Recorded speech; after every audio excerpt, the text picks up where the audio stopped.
What up, what up, what up? Welcome back to Boston's Banter, where the sports are wicked and the banter is Pissah. I'm your host, Frank the Bank. With me, as always, is Keith LaCava. What's going on, Nancy Brolosi? Hey, not much, Brosario Dawson. Okay. Episode 32. 32. Ben Tian last week Ben won the stat challenge. Yeah, you Congrats. got the Jaden Daniels card and the Mike Vrabel card. I know you're not a Patriots fan, buddy, but you're still getting That's sick. I mean, Jaden Daniels is an animal. We're going to talk about him tonight. We got another Jaden Daniels this week, and we got a Cooper DeJean rookie card. You know, they're going head-to-head this week, so those are two real cool cards. Absolutely. Jaden Daniels is my guy. I love that guy. Oh, dude, he's killing it, man. I hope he's the first rookie that gets to the Super Bowl. We'll get into that later, brother. I hope he gets there. Kid's Yes, nasty. sir. Yeah, let's jump right into the Wicked Pissah news. Alrighty, Frankie, Wicked Pissah news. Here we are. And like always, let's start with the Bruins update. So currently the Bruins are 23-19-6 on the season. And Frankie, they fell to 4th last episode. Now they just fell to 5th in the Atlantic Division recently. Dude, so they're 2-1 since our last episode. You know, they're above 500 in the last 3 games. Yeah. But let's break it down real quick. So they had a 6-2 win over the Lightning in Boston last Tuesday. that was a good win. That was, especially against a good team, too. That's a good team. Followed by a 6-5 shootout loss to the Senators in Ottawa this really past bad loss. Yeah, And, dude. You know, I don't know if deflating. you saw it, but they were up 2 goals with 4 minutes left. Yep, I was getting And the updates. I wasn't watching the game, but I got the updates. Coach benched Brad Marchand. Yep. For Actually, I the heard overtime that. because he thought his defense, you know, he was out there, and his guy that he was supposed to be covering scored the tying goal. And again, to give up 2 goals in the last 4 minutes and then lose in the shootout to Ottawa, it was Deflating. just bad. And you know what's crazy is that Omar didn't even play for Ottawa that night. It was the backup goaltender. And so it's even worse. Right. You know what I mean? So that was such a bad loss. I'm No, sorry. it reminded me of the Blackhawks in the Stanley The Cup only back in game I brought my 2013. daughter to in her life, it was against Anaheim last year. And we were up 2 with like less than 2 minutes left. Yeah. And they scored 2 goals while the goalie was out. And they tied it, and then they lost in overtime. Oh, of course. And it was their first game. I was so mad that they lost because that's rare to happen. Right.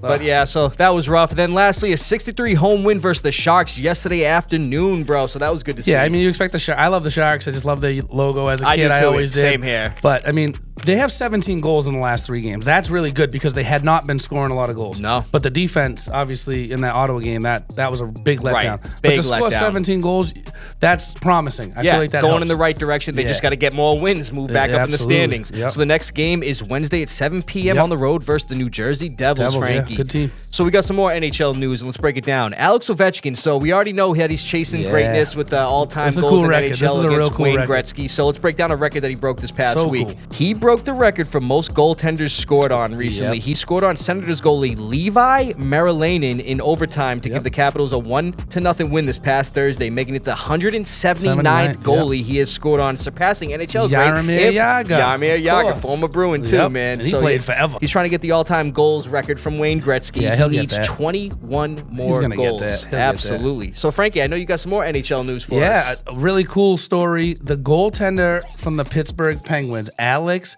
Nedeljkovic. Hopefully I said that right. I think I did. I think he did. It was the first goaltender in history ever to get an assist and a goal in the same game. He had an empty net, Wow. he shot it down, scored, and he had an assist on a goal. He's the first goaltender ever to do that. I That's thought that pretty was sick. so cool. Yeah, Nobody's that's- ever done that. That's pretty sick for sure, That's bro. crazy. Two offensive points. You know what I mean? And the win, obviously, as a Right, goalie, right. but he got an assist and a goal. First goaltender in the same game to do that ever. How long hockey's been around? I It's know. the first time that's- we've ever seen that's that. crazy. It's such a cool thing. Right, for sure, bro. Alrighty, so let's move on from the NHL to the NBA, and we'll start with the Celtics update. So currently the Celtics are 30-13 on the season, and Frankie, the 2-2 since our last episode. I know. 2 huge wins and then some bad losses in there. You know what I mean? So let's break it down. So they had 110-97 loss to the Raptors in Toronto this past Yikes. Wednesday. It was disgusting. Followed by a 121-94 win over the Magic in Boston this They past killed Friday. them. Then an unfortunate 119-115 overtime loss to the I Hawks watched in that Boston game, this too. past Saturday. They were up double digits I was at home one watching point. that game and too, that's bro. like the second or third time Atlanta gives us fits. They do. We've been up double digits a few times with them and lost. Yeah. Several times. Trey Young, man. Oh my gosh. Dude's got ice in his He's veins. good. He is nasty though. And then lastly, 125-85 Yeah. whooping versus Steve Kerr and the Yep. Warriors, bro. The Warriors' most lopsided loss in their arena in the At last home. 40 years, 40 bro. years. I saw that. And then they were just like, they didn't even want to shake Kerr's hand or Nah, nothing. they just were like- ignoring him. It was so funny. So, Frankie, before I get into the next game, but I just got to bring this up. So, in their recent losses, I'm going to bring up their three-point problems, bro. And this just shows right Yeah. here. So, against Atlanta, they were 15 for 42. Against Toronto, they were 16 for 46. Sacramento a few weeks ago, they lost. They were 11 for 41. And then that OKC Thunder loss, they were 9 for 46 shooting threes. They live and die by the three. Let's be honest. So let's be real here, though. So, like, it shows that when it's not working, you got to go for something else, They don't know bro. how to do nothing else. Get to the hoop. What do else something is there else, to do? bro. I mean, all they're doing is shoot. Look, 9 for 46? That's 40-something threes a game is unheard of anyway. I mean, obviously, when they're hitting, keep doing it, man. It's working. Like we saw in the game one. In the first game against the Knicks, they almost broke the record, but they just kept firing, bro. Give it to Brown. Hopefully he can drive in. I don't know. It has been live or die by the three. Yeah. If they're shooting good from three, we win. If they not, we lose. So it was good to see them get that good win against the Warriors in Golden State. That was a huge win. Oh, yeah, absolutely. So the next game is in LA versus the Clippers Wednesday night. We'll see how they do, Frankie. Yes, sir. So, yeah, some other football news. We had the college football championship last night. What a game. You know what I mean? My God, we both Frankie. picked Ohio State. Ohio State was killing Notre Dame at one point. But Notre Dame made it a game. Back, man. They made it a game. I mean, they lost by 11 still, but it was a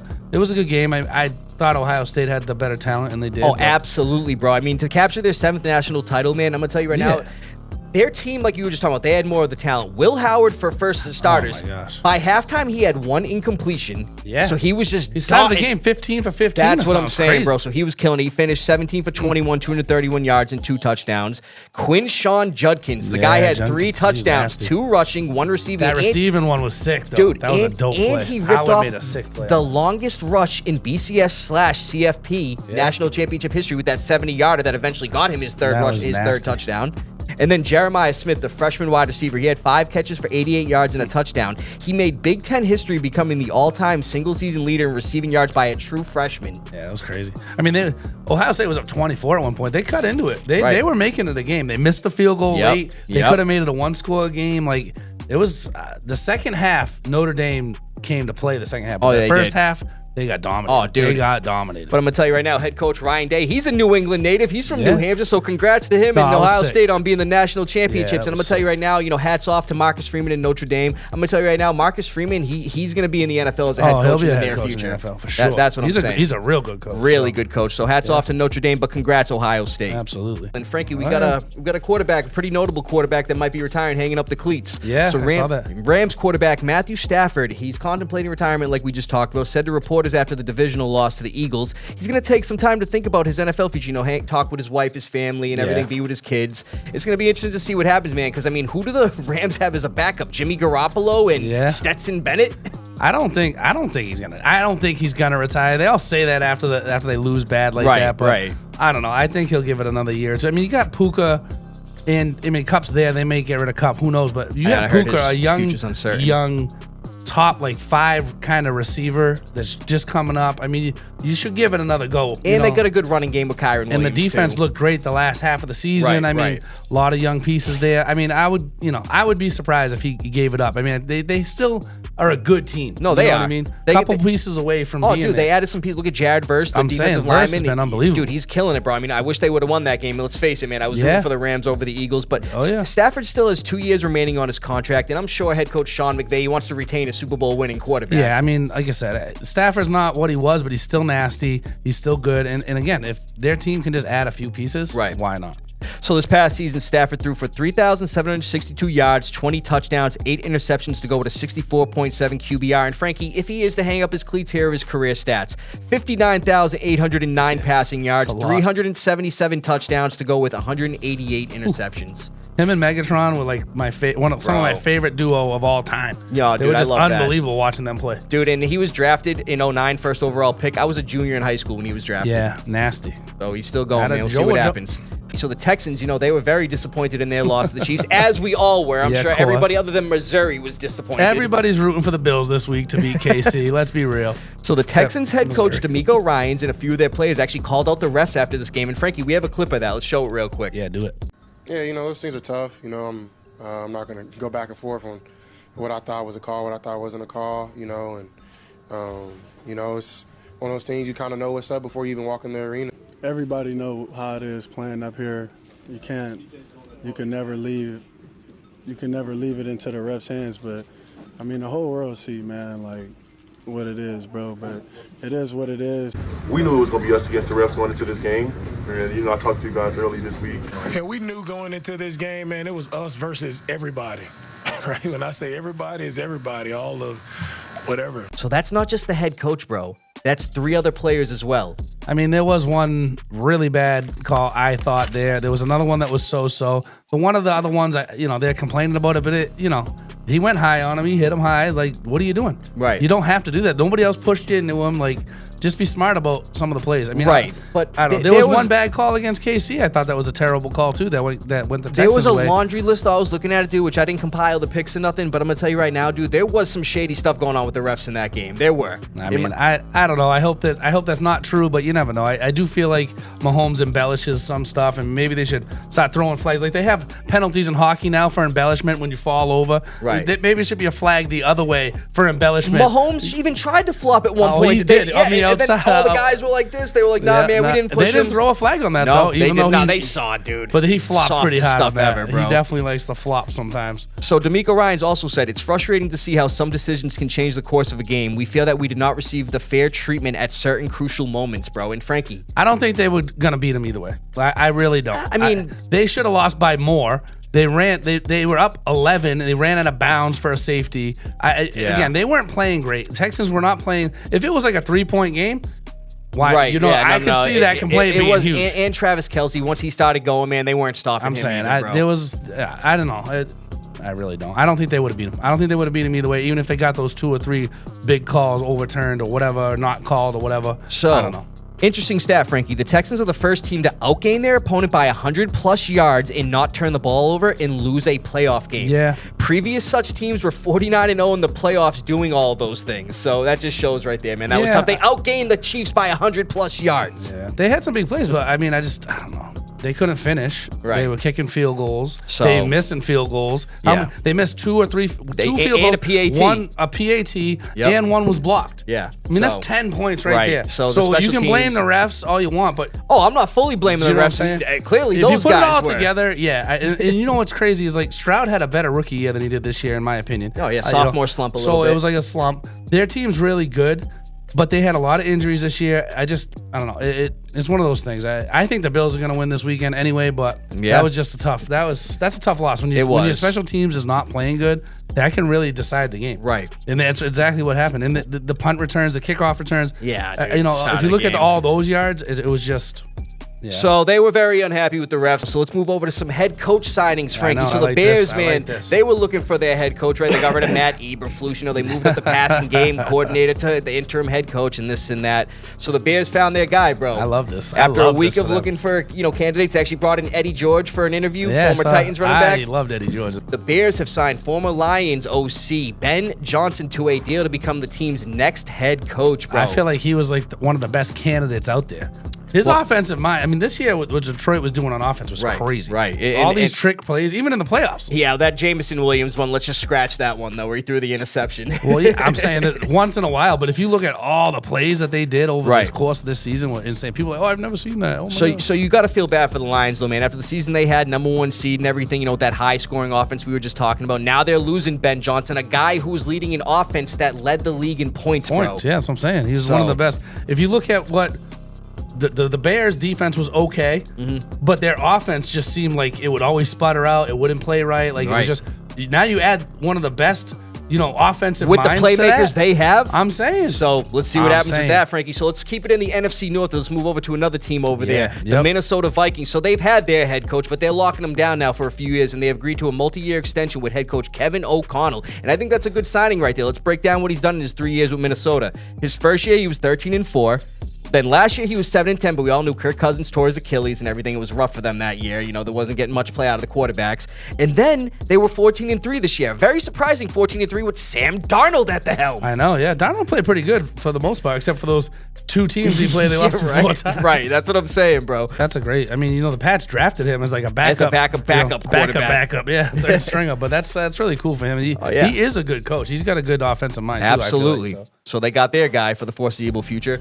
So, Frankie, going into conference week, we got some injuries this past week for the teams that are still in the playoffs. Yep. Let's break down the notable ones. So, Commander starting offensive guard Sam Cosme, he tore his ACL. He's out for the playoffs, and that's huge. Yeah, he was That's nasty. huge, bro, because, I mean, let's face it, bro, they rely a lot on their running. Yeah, for and sure. protecting Jaden Daniels. Yeah. Cool. So that's not good for them. Eagles rookie Quinion Mitchell had a shoulder injury. He was actually ruled out in the game, and he's considered day-to-day right now. They're trying to be optimistic, see if he can play and everything. Yep. And then Eagles quarterback Jalen Hurts, bro, he had a knee injury. He's expected to play, but I'm going to tell you, Frankie, on that sack in the third, hobbled. He was being gingerly on that knee, that bro. looked bad. Right. His knee was like bending they the brought wrong him way. They brought him in the medical tent. Everybody was starting to freak out. Kenny Pickett's going to lead us to the promise. I mean, we did see one backup quarterback. Yeah, I was going to say, we did see one backup quarterback. There's no way they're winning without Jalen Hurts, in my opinion. I agree, Frankie. But yeah, in that game, he had a 44-yard touchdown, and then it just seemed after that sack, after he went into the tent and came back, he didn't do another scramble the rest of the game.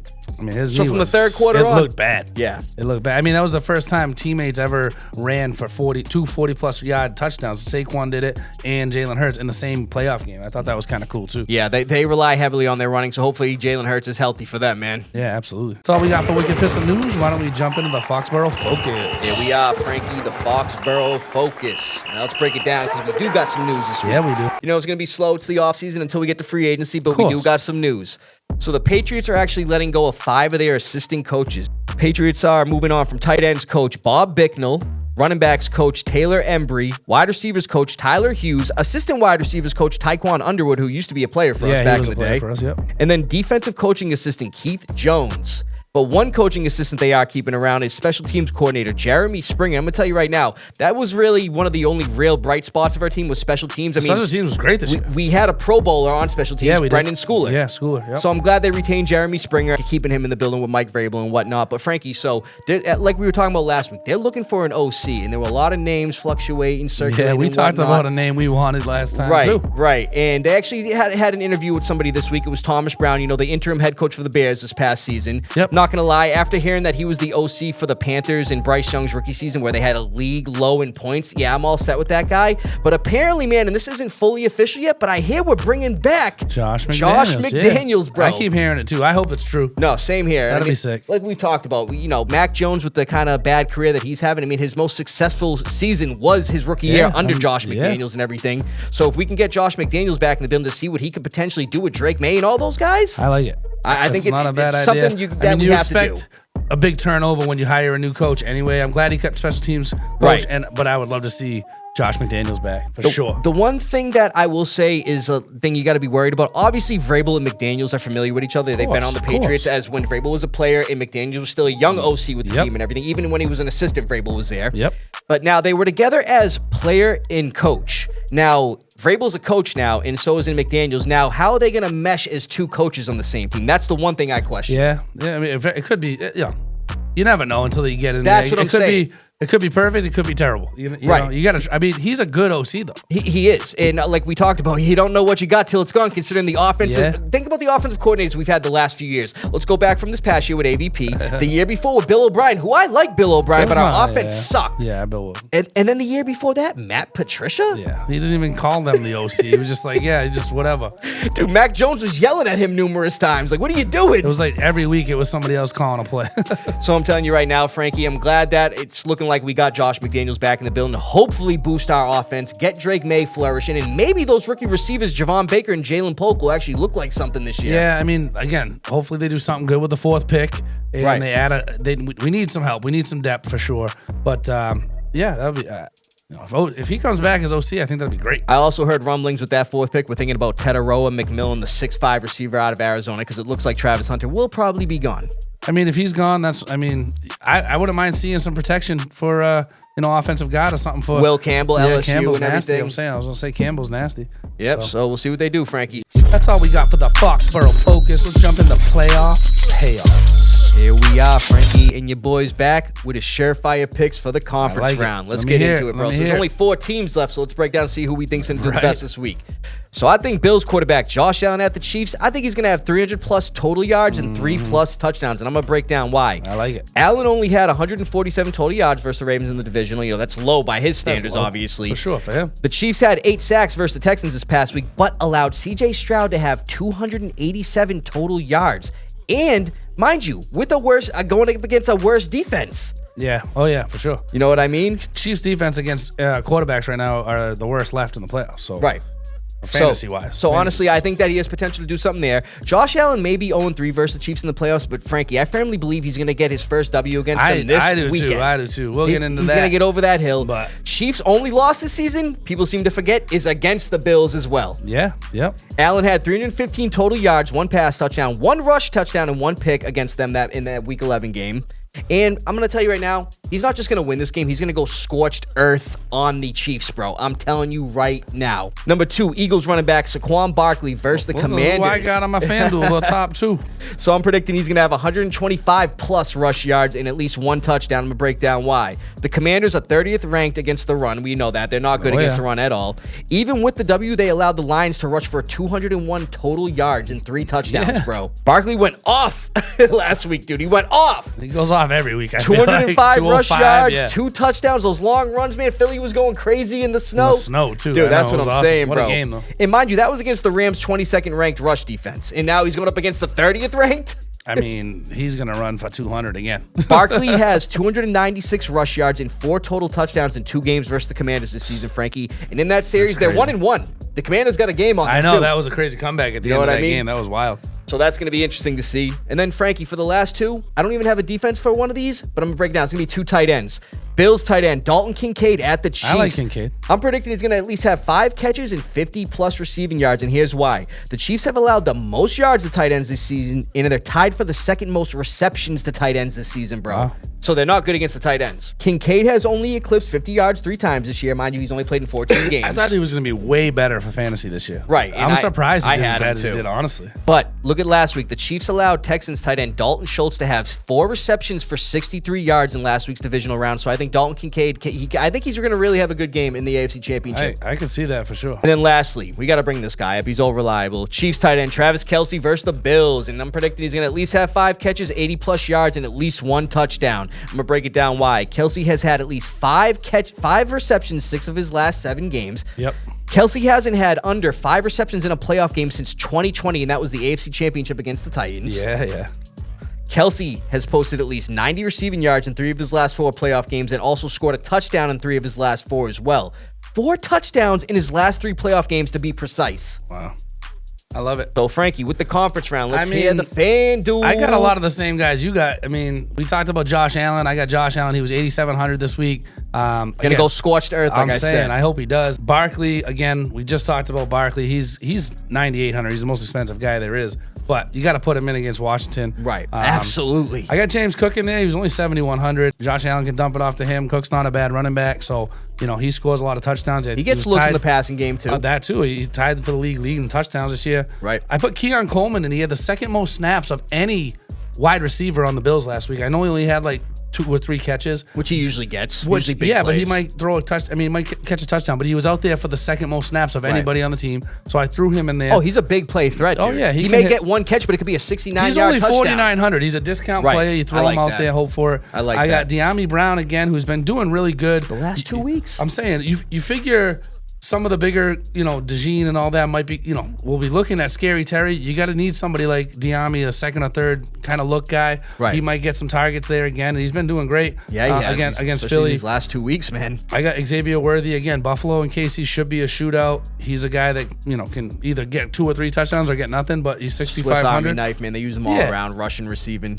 I obviously play off Travis. You got to put him in there. I mean, he's the best tight end that there has ever played, possibly besides Gronk, in my opinion. I know I agree. Gronk's my guy, but Travis Kelce's only 6,800, so I stuck him out there. And then I got Brian Robinson Jr. for 6,400, cheap money.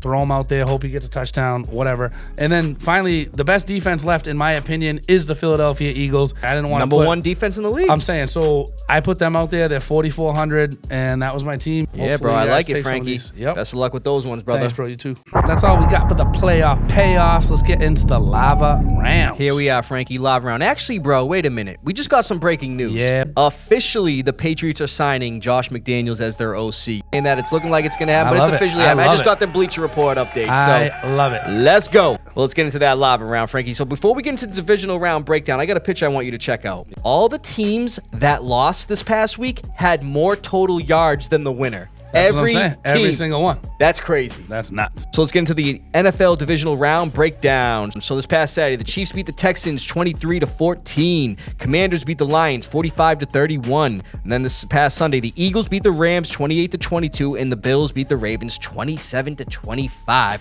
on a drop 2-point conversion catch by Mark Andrews. He dropped that ball. Mark Andrews, my guy. He's wide open. I know, dude. But hey, Frankie, so let's get into the picks. So you and me both went 2-2 last week. Yeah. Mind you, the overall playoff records, let's just bring it up. You're 7-3 total in the playoffs. I'm 6-4. So you got me by 1 game. Yes, so we'll see what happens. Maybe I'll just pick somebody different in the Super Bowl. Do it. Keep doing it. So, Frankie, the NFL conference round picks. How about you name them and we'll predict them, brother? I mean, we got the Commanders going to Philly. I'm taking Philly. Okay, you're taking Philly. I'm taking the Commanders. Like we were talking about Jalen Hurts being banged up, I think this is a good opportunity for Washington to really take advantage here. Yeah, I mean, Washington's been... we talked about Jaden Daniels. The kid doesn't even look like he sweats. He plays an entire football game, takes his helmet off, looks like he's just going out to the club or something. He doesn't even look like he's sweating. Feels no pressure, bro. It's like ice in his veins. The kid's nasty. He's one of my favorite players. My keeper in my league. Oh, he's my keeper in my league, yeah, too. The kid is nasty. I said it when we came out. I try to pick... When I do deal with sports cards in every draft, I try to pick the quarterback that I like the best in that draft. And like the last 4 seasons, I picked the best one, and he was my guy this year. The kid's unbelievable. So, to me, they very well could win.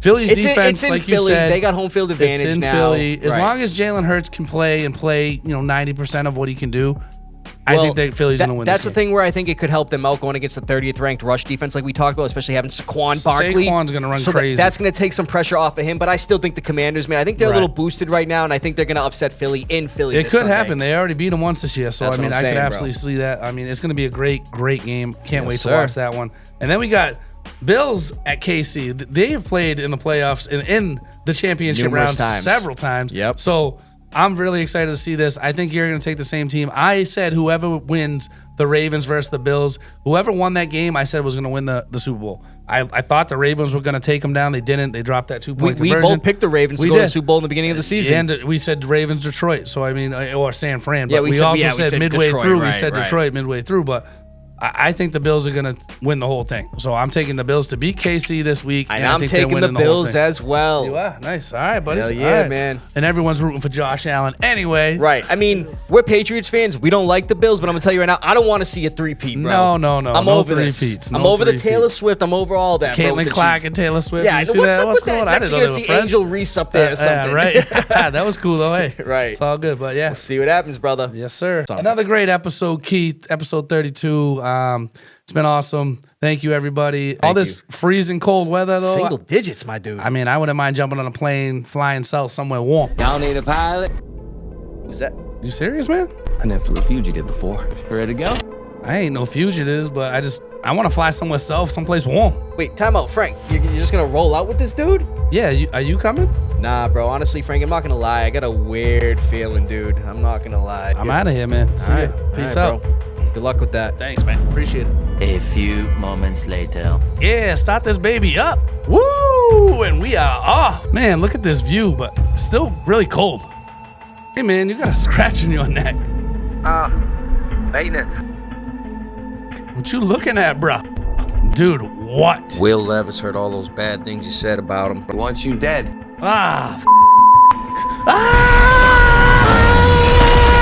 Later.